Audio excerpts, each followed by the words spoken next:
ટેકાના ભાવે મગફળી ખરીદી કરવાની શરૂઆત કરતા પહેલા રાજ્ય સરકારના પ્રવક્તા અને કૃષિ મંત્રી શ્રી જીતુભાઈ વાઘાણીએ કહ્યું હતું કે જે ખેડૂતો ટેકાના ભાવે મગફળી આપશે એને 1 અઠવાડિયામાં પૈસા મળી જશે। હવે આજે સવાલ એ ઉભો થાય છે કે ગુજરાતમાં 50,000 થી 1 લાખ ખેડૂતો એવા છે કે જેણે ટેકાના ભાવે મગફળી આપી દીધી, એને મહિનો, 1.5 મહિનો, 2 મહિના થઈ ગયા છે અને હજી સુધી આ ટેકાના ભાવના પૈસા એમને મળ્યા નથી।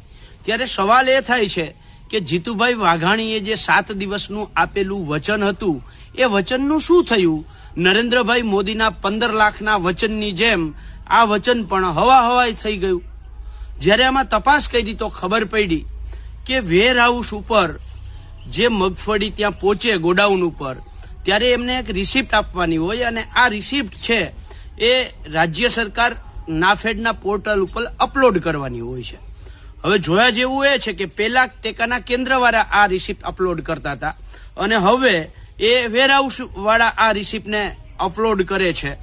હવે આ બેમાં સરકારે કંઈક ફેરફાર કર્યો છે અને સરકારની વેબસાઇટ કાયમ ગોકળ ગતિએ ચાલે છે, એ ગોકળ ગતિએ વેબસાઇટ ચાલે છે, એના કારણે એ રિસિપ્ટો અપલોડ નથી થઈ અને 1.5 મહિનાથી અપલોડ નથી થઈ, 1 મહિનો થઈ ગયો અપલોડ નથી થઈ, એટલે ખેડૂતોને પૈસા મળતા નથી।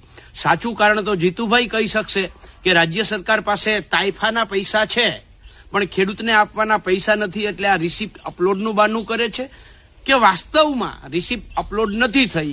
પણ જે હોય તે ગુજરાત કિસાન કોંગ્રેસની બહુ સ્પષ્ટ માંગ છે કે જે ખેડૂતોને ટેકાના ભાવે મગફળીના પૈસા 1 મહિનો થવા છતાં મળ્યા નથી એને તાત્કાલિક આપવામાં આવે, નહીતર દરેક જિલ્લા મથકે કિસાન કોંગ્રેસ આવા ખેડૂતોને સાથે લઈ અને કલેક્ટરશ્રી સમક્ષ આંદોલન કરશે। એના માટે સંપૂર્ણ જવાબદાર રાજ્ય સરકાર રહેશે। આ બાબતનો આજે પત્ર લખી અને માંગ કરી છે।